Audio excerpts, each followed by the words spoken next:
Dahil maraming nag-request sa inyo na i-try naman daw namin gumawa ng landscape dito sa bakuran. Ito na mga langga, subukan namin kung kaya ba talaga namin. Pagpasensyahan nyo na at hindi ako magaling dito, no? Wala din talaga akong idea. Ninang hapon ito ngayong ganap namin, sinama ko tong dalawa kong kapatid. Maayos po yung panahon namin ngayon dito sa bukid, walang ulan. Pero may paparating pa lang na ulan. Kaya naman ito sumama yung aso namin at nakipaglaro pa nga. Kahit saan kami magpunta dito sa bundok mga langga, talagang kasama itong tatlong to. As usual, hindi talaga kami mapabilis or mapadali sa aming gagawin kasi itong dalawang to talagang maghaharutan pa. Ngayon, ganyan lang yan, tatawanan, maghaharutan, mamaya may iiyak na dyan. Sa lima naming magkakapatid, itong dalawang to ang vibes talaga. So, pare silang mahilig sa music mga langga at sila din yung palaging magkasama sa mga ganyang bagay. Tingnan nyo naman, parang mga bata talaga. Ibis nga, ayan, naghahanap na kami dito ng Carabao grass. Hindi talaga kami madiretso sa aming gagawin. Nakarating na nga po pala kami dito sa taas. Doon lang pala namin mahanap doon sa tinitirikan ng bahay namin dati.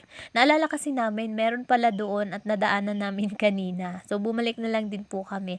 At ito pala yung tunaan ng kalabaw. Ano ba to sa Tagalog?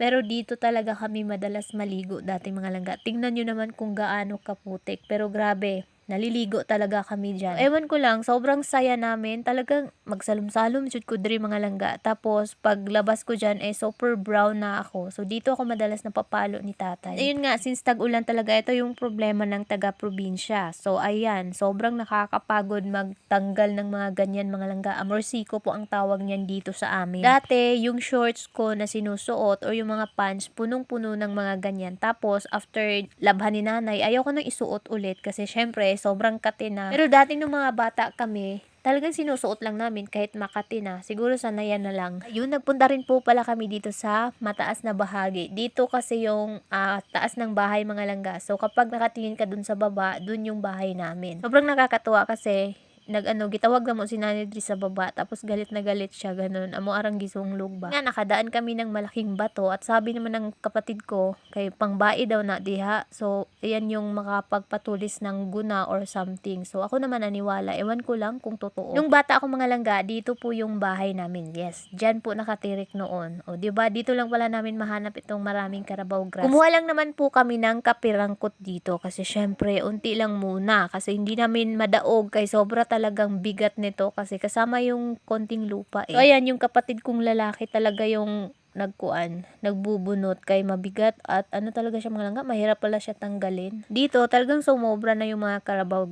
grass kaya dito kami kumuha. So ganyan lang, pa-square lang para maganda siya tingnan. Diba po kasi nabanggit ko na sa inyo nung mga nakaraan, nung nagtanim kami ng Bermuda grass dito sa bakuran ay sobrang limited lang talaga ng Bermuda dito sa amin. Kaya naisipan ko, what if itong Carabao grass na lang kasi sobrang dami talaga nito dito sa amin. Kumuha lang po kami ng sobrang konti lang, mga ilang ano lang kaya yan kasi hindi naman lahat ng bakuran namin ilagyan namin yan. So parang hagdanan style lang ba. Ewan ko kung maganda talaga ang kinalabasan nito. So ayun, after namin nanguha dito, anuhan muna namin ng lupa. Parang tinatanggal-tanggalan ba kay sobrang bigat niya talaga at basa pati yung lupa. So ayan na nga, karga na sa ako ang igsuon ng isang ganyan at yung naman ay pinag-anuhan namin ng aking kapatid na babae. At ayun na nga, ning apas talaga yung dalawa. Tingnan nyo naman yung dalawang makukulit. So ganyan siya mga langga. So bukas ko na lang i-upload yung part 2.